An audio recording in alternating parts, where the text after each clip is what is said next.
ابھی آج کل شاہ رخ خان صاحب کی ایک فلم آئی ہے،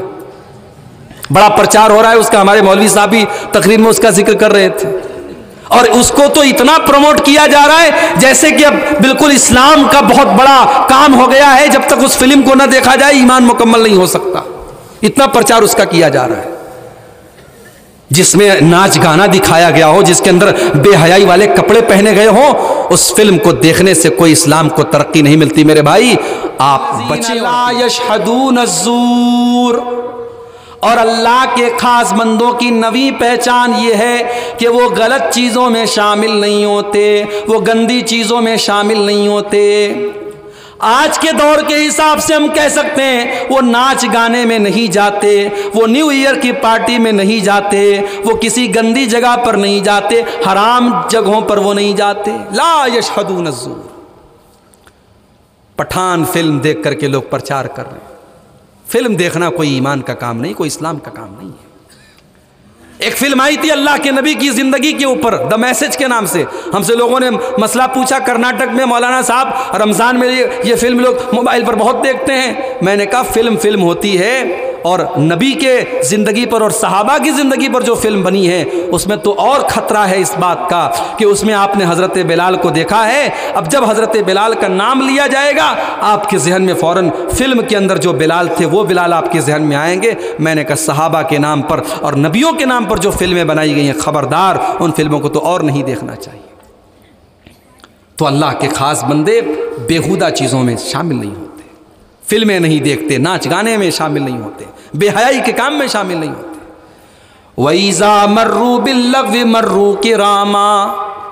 اور ان کی 10ویں پہچان، اگر وہ کسی بیہودہ چیز کے پاس سے، کسی لغو چیز کے پاس سے گزرتے ہیں تو شرافت سے گزر جاتے ہیں۔ راستہ چل رہے ہیں، ایئرپورٹ کے اوپر جا رہے ہیں، ایک لڑکی گزرتی ہے جو منی اسکرٹ پہن کر کے جا رہی ہے، جو پوری باڈی کو دکھا کر کے جا رہی ہے، پورے شریر کو دکھا کر کے جا رہی ہے۔ وَإِذَا مَرُّوا بِاللَّغْوِ مَرُّوا كِرَامًا، وہ اپنی نظروں کی حفاظت کر کے گزر جاتے ہیں، وہ لغو چیزوں کے پاس سے شرافت سے گزر جاتے ہیں۔ آپ یہ مت کہیے کہ زمانہ بہت خراب ہے، مولوی صاحب اپنی نظروں کی حفاظت کیسے کریں؟ اللہ نے آپ کو کنٹرول کرنے کا بھی طریقہ بتایا ہے، آپ آگے بڑھ جائیے، آپ اپنی نظروں کو جھکا کر کے گزر جائیے، ضروری تھوڑی ہے کہ آپ گھور کر کے اس کو دیکھیں۔ وَإِذَا مَرُّوا بِاللَّغْوِ مَرُّوا كِرَامًا، اللہ کے خاص بندے جب کسی لغو چیز کے پاس سے گزرتے ہیں تو شرافت سے گزر جاتے ہیں۔ ایک مرتبہ اللہ کے نبی اعتکاف میں بیٹھے ہوئے تھے، رمضان کا مہینہ ہے، اعتکاف میں بیٹھے ہوئے ہیں، آپ کی بیوی حضرت صفیہ آپ سے ملنے کے لیے آتی ہیں، اللہ کے نبی اپنی بیوی سے بات چیت کر رہے ہیں، اس کے بعد آپ اپنی بیوی کو مسجد کے دروازے تک چھوڑنے کے لیے آتے ہیں، اور وہاں سے 2 صحابی گزر رہے ہیں، اللہ کے پیارے نبی نے دونوں صحابی کو بلایا، ادھر آؤ۔ آپ نے کہا کہ اے میرے دونوں صحابی، یہ جو عورت ابھی گئی ہے اور جس کو میں مسجد کے دروازے تک چھوڑنے کے لیے آیا تھا، یہ کوئی غیر عورت نہیں تھی، یہ میری بیوی صفیہ تھی۔ دونوں صحابہ پریشان ہو گئے، اے اللہ کے نبی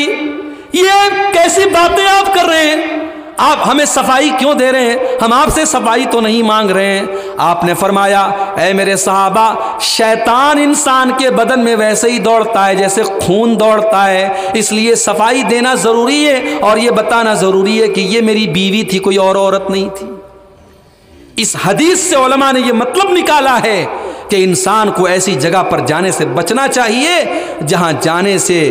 لوگوں کو شک ہو کہ ہاں یہ غلط کام کرتا ہے یا غلط چیز میں پڑا ہوا ہے۔ انسان کو غلط جگہوں سے اتنا دور رہنا چاہیے۔ وَإِذَا مَرُّوا بِاللَّغْوِ مَرُّوا كِرَامًا، کسی لغو چیز کے پاس سے، کسی بیہودہ چیز کے پاس سے، کسی گندی چیز کے پاس سے کبھی گزرتے ہیں تو شرافت کے ساتھ گزر جاتے ہیں۔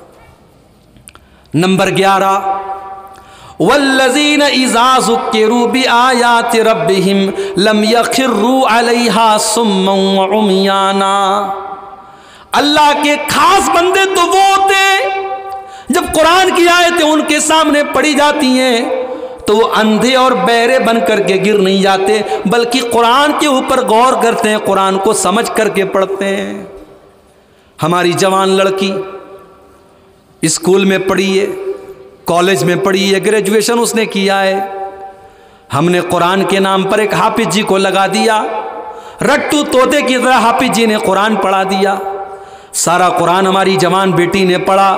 مگر قرآن کی ایک آیت کا مطلب اس کو نہیں معلوم، نہ اس کو ایمان کا مطلب پتہ ہے، نہ اس کو پردہ کا مطلب پتہ ہے، نہ اس کو حیا کا مطلب پتہ ہے، اس نے قرآن کو رٹو طوطے کی طرح پڑھ لیا ہے۔ اس لیے آج حالات یہ کہ ہماری بیٹیاں دوسروں کے ساتھ بھاگ کر کے اپنے ایمان کا سودا کر رہی ہیں۔ او لوگو،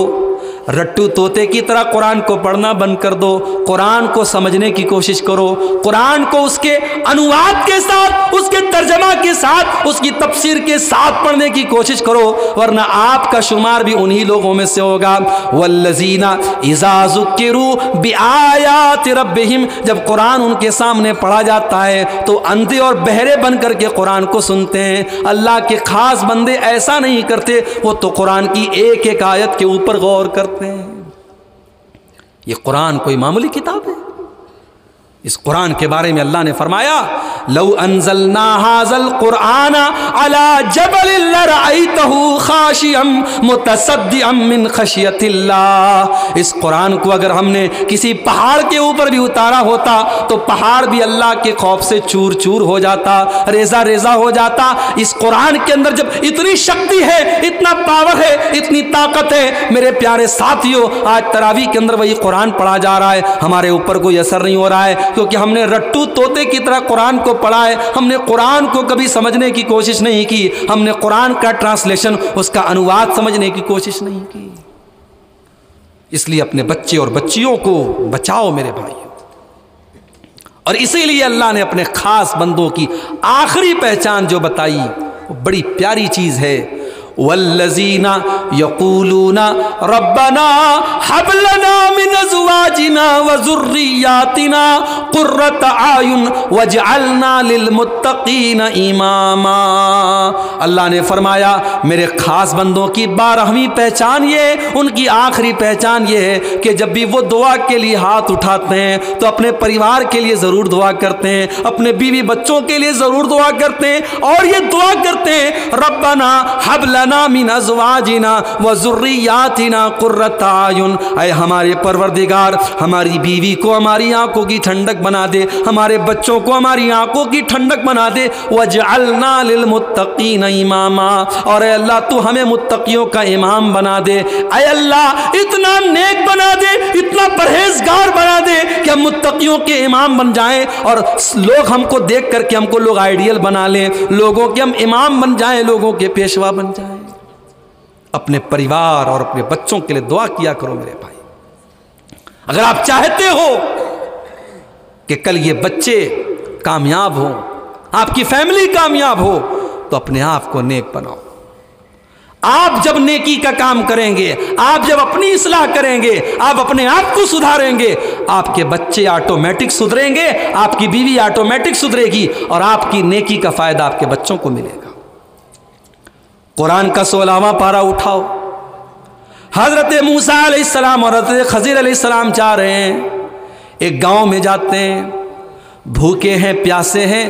گاؤں والوں سے کھانا مانگتے ہیں، گاؤں والے کھانا دینے سے انکار کر دیتے ہیں۔ حضرت خضر نے دیکھا کہ ایک دیوار گرنے والی ہے، حضرت خضر کھڑے ہوتے ہیں اور دیوار کو سیدھا کر دیتے ہیں۔ حضرت موسیٰ کو بڑا غصہ آتا ہے، کہتے ہیں کہ آپ کو کیا ضرورت تھی ایسا کام کرنے کی، اتنے کنجوس لوگ، اتنے بخیل لوگ ہیں، انہوں نے ایک گلاس پانی ہم کو نہیں پلایا اور ایک روٹی نہیں کھلائی، اور آپ نے ان کی دیوار کو سیدھا کر دیا۔